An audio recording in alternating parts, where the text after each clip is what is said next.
आज से तकरीबन 2000 साल पहले एक किंग ने, बादशाह ने गोल्ड स्मिथ को 5 किलो का गोल्ड दिया और उससे बोला कि इस गोल्ड का इस्तेमाल करते हुए मेरे लिए एक ज्वेलरी को तैयार करो।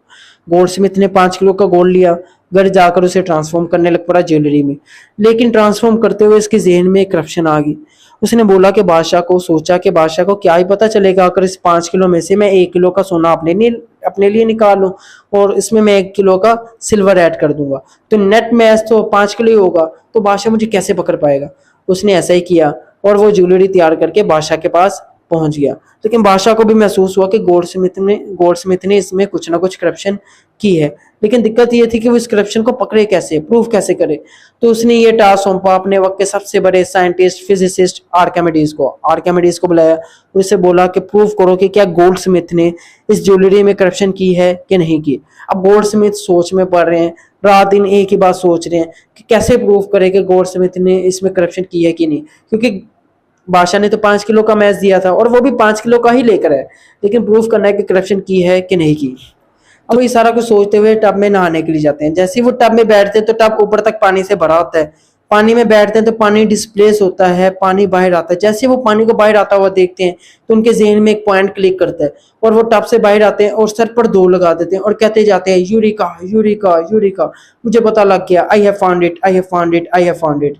तो लोग उन्हें देखते हैं, वो कहते हैं आपको तो पता लग गया लेकिन आप ये कपड़े तो पहने, और उन्हें फिर कोई कपड़े डोनेट करता है और वो बादशाह के पास पहुंचती है। बादशाह को कहते हैं कि अगर गोल्ड स्मिथ ने इस गोल्ड में सिल्वर की मिलावट की है, अगर की है सिल्वर की मिलावट, तो चूंकि सिल्वर और गोल्ड की डेंसिटी बराबर नहीं है तो यकीनन सिल्वर वाले का जो वॉल्यूम है वो ज्यादा होगा एज कम्पेयर टू गोल्ड के। तो तुम लोग यहाँ से भी फाइंड आउट कर सकते हैं डेंसिटी मेरे पास मैस डिवाइडेड बाय वॉल्यूम है। मैस उसने कॉन्स्टेंट रखा 5 किलो 5 किलो, डेंसिटी चूंकि सिल्वर की कम है तो वॉल्यूम ज्यादा होगा मैस को कॉन्स्टेंट रखने के लिए।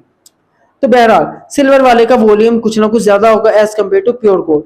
अब उसने क्या किया, उसे एक तराजू के साथ हैंग करके दोनों को, प्योर गोल्ड मंगवाया 5 किलो का और 5 किलो का ये मिलावट शुदा सिल्वर वाला गोल्ड, दोनों को पानी में किया इमर्स। अब चूंकि सिल्वर वाले का जो वॉल्यूम है वो ज्यादा है और जो प्योर है उसका वॉल्यूम कम है, तो जो प्योर वाला गोल्ड है चूंकि उसका वॉल्यूम कम है, उसने लिक्विड भी कम डिस्प्लेस किया होगा और उस पर अपथरस फोर्स भी कम लगेगी, तो वो थोड़ा सा ज्यादा नीचे होगा।